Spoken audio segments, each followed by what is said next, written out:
और अब खबरें विस्तार से।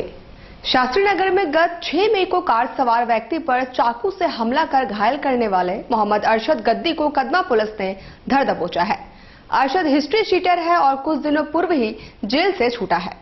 शास्त्री नगर ब्लॉक नंबर 1 में गत 6 मई को एक कार से स्कूटी के साथ हल्की ठोकर लग जाने के बाद हुए विवाद में स्कूटी पर सवार मोहम्मद अरशद द्वारा कार चालक मंटू दुबे को चाकू मारकर घायल कर दिया गया था। कदमा पुलिस ने नदी किनारे से गुप्त सूचना के आधार पर अरशद को गिरफ्तार कर लिया है। पूछताछ में उसने अपना अपराध कबूल कर लिया है। अरशद हिस्ट्री शीटर अपराध कर्मी है और हाल ही में वो जेल से रिहा हुआ है। एक तारीख घटना हुआ था, इसमें करुणा ने मंटू दुबे को, जो कि अपनी इंडिका गाड़ी से शास्त्री नगर कुछ खास काम से आए थे, मार्केटिंग करने के लिए आए थे। उसी दरमियान इन लोग की स्कूटी से जो है टकराया गया उन लोग का, उनका गाड़ी। उसी दरमियान लोग वापस मारपीट हुआ, जिसमें कि चाकू से लोग अस्तुरा से मार कर उनको बुरी तरह जख्मी उनका चौनी बाहर निकल गया और 50,000 रुपया चैन लोग के द्वारा लूट लिया गया। इसका गिरफ्तारी कहाँ से हुआ? इसका गिरफ्तारी हुआ है शास्त्री नगर ब्लॉक नंबर 2 से कारगिल, जिसको बोला जाता है नदी किनारे, गिरफ्तारी कल हुआ है। इसका रहने वाला है रामदास भाटा, बिष्टुपुर रामदास भाटा का रहने वाला है। पुराना रिकॉर्ड किया है इसके? पहले अभी जेल से छुटा किया है, 2 दिन पहले 4 तारीख को जेल से छुटा है। आधी गर्मी पार हो चुकी है और अब जाकर देर से ही सही मगर सरकार की तंद्रा भंग हुई है। पेयजल एवं स्वच्छता विभाग द्वारा लोगों को पेयजल मुहैया कराने के लिए कुछ पहल किए गए हैं। देर से ही सही पर पेयजल एवं स्वच्छता विभाग की तंद्रा टूटी है। अब हर प्रखंड में एक नोडल अधिकारी की प्रतिनियुक्ति की जा रही है। साथ ही लोगों को पेयजल मुहैया कराने के लिए चिन्हित 310 स्थानों पर चापाकल और 19 स्थानों पर डीप बोरिंग की जा रही है। विभाग के अभियंता राजेंद्र प्रसाद ने विस्तार से जानकारी दी है। विभाग ने एक हेल्पलाइन नंबर भी जारी किया है। पेयजल क्राइसिस को दूर करने के लिए नोडल पदाधिकारी हम लोगों ने नियुक्त कर दिया है। पेयजल से संबंधित जो भी समस्याएं हो, नोडल पदाधिकारी को प्रखंड में, जिला में, अंचल में वो कहीं भी शिकायत दर्ज कर सकते हैं। और उस संबंध में जैसे आपका नलकूप खराब है, उसकी मरम्मती की जाएगी। पाइप बदलने का कार्य है तो पाइप का काम बदलने का कार्य किया जाएगा।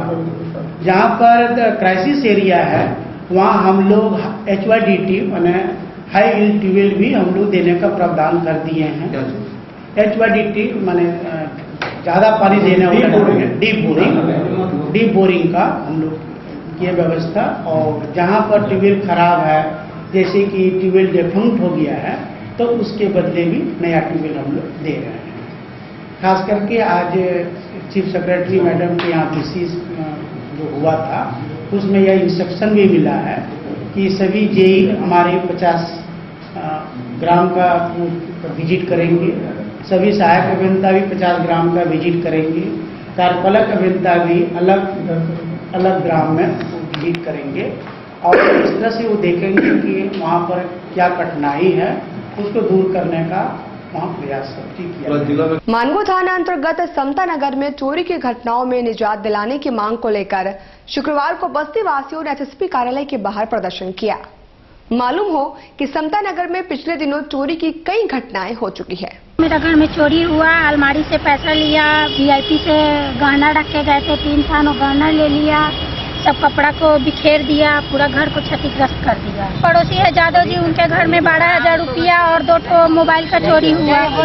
हम लोग के बस में बहुत चोरी हो रहा है। हम लोग गांव कोई भी जाने नहीं सक रहे हैं। जाने के बजाय कि चोरी एक रात में 3-3 घर में चोरी हो जा रहा है और शराब का बढ़ता ही जा रहा है। शराब और गंजेड़ी छूट नहीं रहा। हम लोग ये सब बंद करवाने के लिए आए हुए हैं।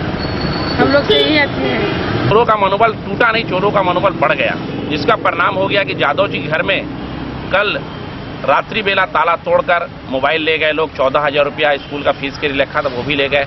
और बस्ती की महिला का आरोप है कि खुलेआम गांजा और दारू का कारोबार समता नगर में फल फूल रहा है। प्रशासन मौन धारण किया हुआ है। कैशलेस ट्रांजैक्शन के लिए प्रशासन शुक्रवार को एक वर्कशॉप के जरिए होमगार्ड के जवानों और पदाधिकारियों को भीम ऐप के विषय में बताया गया। चोरी, छिनतई, लूट जैसी घटनाओं पर अंकुश लगाने के लिए प्रशासन द्वारा लोगों को कैशलेस ट्रांजैक्शन के लिए प्रेरित किया जा रहा है। इसी क्रम में शुक्रवार को उत्कल एसोसिएशन में होमगार्ड के जवानों और अधिकारियों के लिए एक वर्कशॉप का आयोजन किया गया। वर्कशॉप में डीएसपी के.एन. मिश्रा ने बताया कि भीम ऐप का इस्तेमाल कैसे किया जा सकता है और इसके क्या क्या फायदे हो सकते हैं। और पुलिस से वो ₹1.5 करके आपका मोबाइल नंबर वेरीफाई होगा।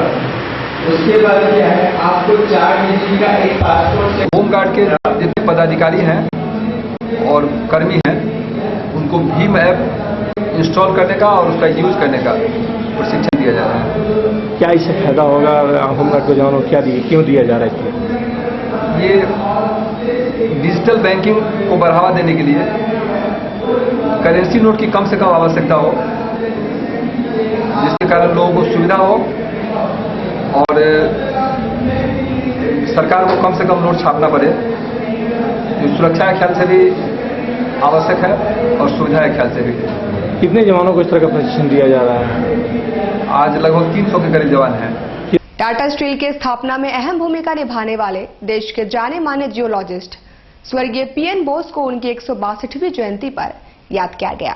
टाटा स्टील के स्थापना काल में जमशेदपुर और पूर्व जिले में व्याप्त खनिज संपदाओं की खोज और उसके जानकारी पत्र के माध्यम से संस्थापक जे.एन. टाटा और दोराबजी टाटा को देने वाले स्वर्गीय पीएन सिंह को उनकी 162वीं जयंती पर याद किया गया एवं बिष्टुपुर स्थित उनकी प्रतिमा पर माल्यार्पण कर उनके पद चिन्हों पर चलने का प्रण लिया गया।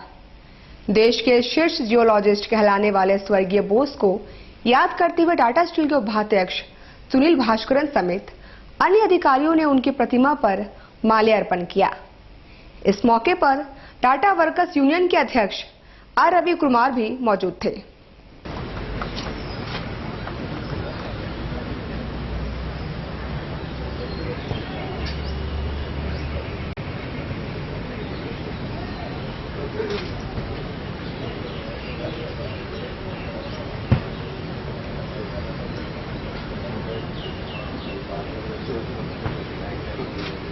That is how you get that position and then become a state geologist too. But he was one of those few people who also saw the economic use, which is in the form of a steel plant. And I think his pioneering spirit continued to motivate NRD, or that time I think we used to call it a geology department. And I don't know how many of you would know, but manganese and chrome was also discovered by the team of geologists from Tata Steel. So Tata Steel has always been getting motivated by his spirit, and the exploration which we are doing in our mines, I'm very proud to say that our mines are one of the most explored mines in the country. In fact, exploration is lowest in this country, and that's why probably everybody thinks that we have very few minerals and there is a lot of competition in that. Shabe बारात की रात मुस्लिम समुदाय के लोगों ने करबलाओं, मस्जिदों और कब्रिस्तानों में जाकर इबादत में वक्त बिताया और अल्लाह ताला से अपने गुनाहों के लिए क्षमा याचना की।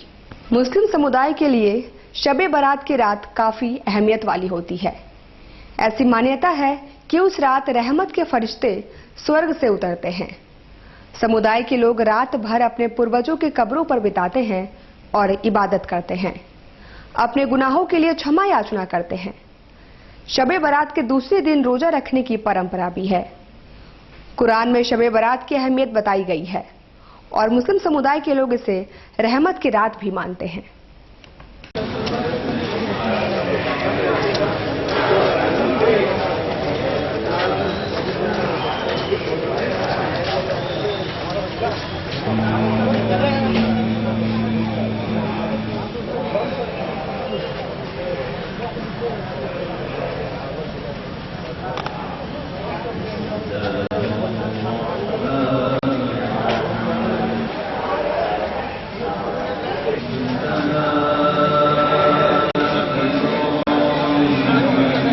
काफ़ी अहमियत हासिल है।